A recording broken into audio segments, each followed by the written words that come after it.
लेकिन आपको यह भी तो तय करना पड़ेगा ना, जब आप चंद्रशेखर भाई ये कहते हैं, जब आप ये कहते हैं कि नहीं मैं तो बाबा साहब को ही मानता हूं, उनका अनुयायी हूं, उन्हीं का फॉलोअर हूं, कांशीराम मेरे आइडल हैं, आदर्श हैं और मैं उन्हीं के रास्ते पर चलता हूं, बाबा साहब के रास्ते पर चलता हूं, तो फिर ये बीजेपी और कांग्रेस में जो ये जंग छिड़ी है कि बाबा साहब किसके, इन्होंने अपमान किया, 1990 तक कांग्रेस ने उनको भारत रत्न नहीं दिया या बीजेपी ने अपमान किया, हिंदू राष्ट्र बीजेपी चाहती है, अंबेडकर जी हिंदुत्व के खिलाफ थे। आप क्या मानते हैं, क्या दोनों ने अपमान किया बाबा साहब का? क्या बीजेपी कांग्रेस दोनों ही इस लायक नहीं है कि बाबा साहब को अपना बता सके?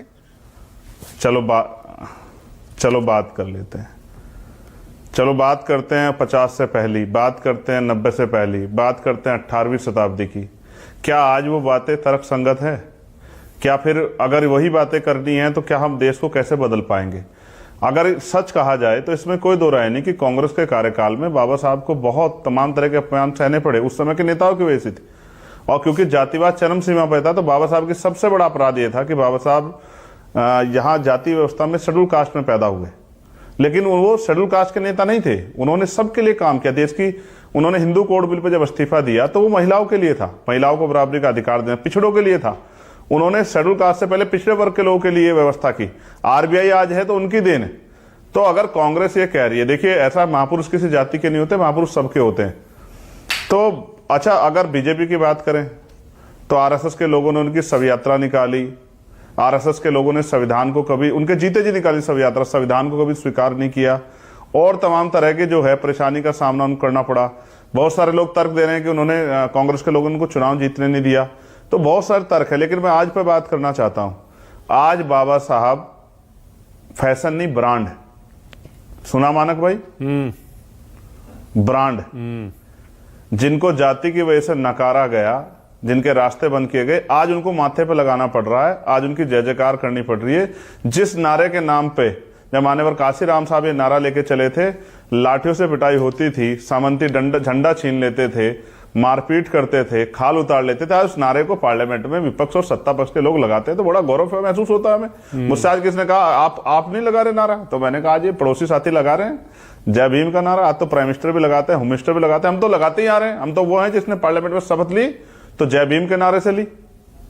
इसलिए मैं आपसे कह रहा हूं कि बाबा साहब सबके, मैं नहीं बांट रहा बाबा साहब को, लेकिन ये भी एक कड़वा सच है कि बाबा साहब के विचारों को सिर्फ बाबा साहब चित्र में नहीं है, बाबा साहब का किरदार है, बाबा साहब के सपने हैं, बाबा साहब का विचार है, बाबा साहब का संघर्ष है। उन्होंने अपने 4-4 बच्चों का बलिदान दिया इस देश में और इस देश के वंचित वर्गों को मुख्य धारा में जोड़ने के लिए। तो बाबा साहब के विचारों पे कौन सा दल चल रहा है? अगर आज कोई उनके विचारों पे काम कर रहा है, वंचित वर्ग के लोग मुख्य धारा में लाने का काम कर रहा है, उनसे सीख ले रहा तो आजाद समाज पार्टी है। बहुत बढ़िया। वरना आजाद समाज पार्टी के अलावा कौन सा उनके विचारों का वो कर रहा है? मैं आपको स्पष्ट रूप से कहूं मानक भाई, जब आप 1 नेशन 1 इलेक्शन का बिल लेके आते हैं, ये भी तो संविधान का अपमान है, ये भी तो बाबा साहब का अपमान है। जब आप निजीकरण करके वंचितों के रास्ते बंद करते हो, आरक्षण खत्म करते हो, ये भी तो बाबा साहब का अपमान है। जब आप जो है एंटी कॉन्स्टिट्यूशनल कोई भी काम करते हो, जब आपने आर्थिक रूप से आरक्षण दिया, संविधान में जो आरक्षण का आधार था उसकी हत्या करके संविधान का वॉल्यूशन कर, वो भी तो बाबा साहब का अपमान था।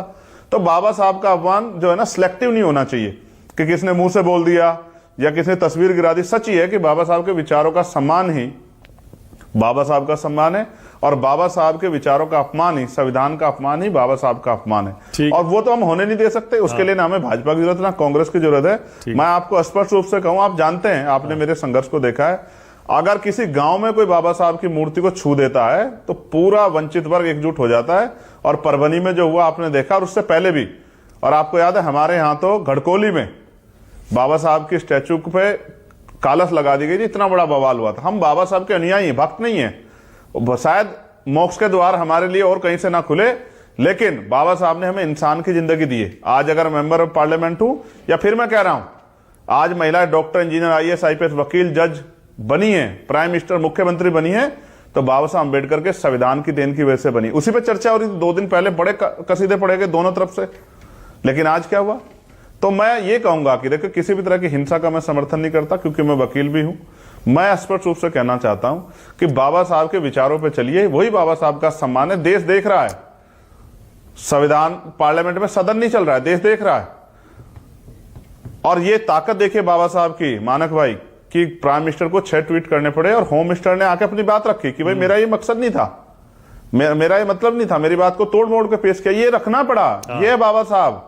और आज के समय में किसी की जरूरी, किसी के लिए मजबूरी, लेकिन बाबा साहब के बिना राजनीति नहीं हो सकती। बहुत बढ़िया, बहुत बढ़िया। आज तो इसी जो लोग नोट उनसे पे नफरत करते हैं वो भी बाबा साहब की जय करते हैं। इसी नोट पे आपको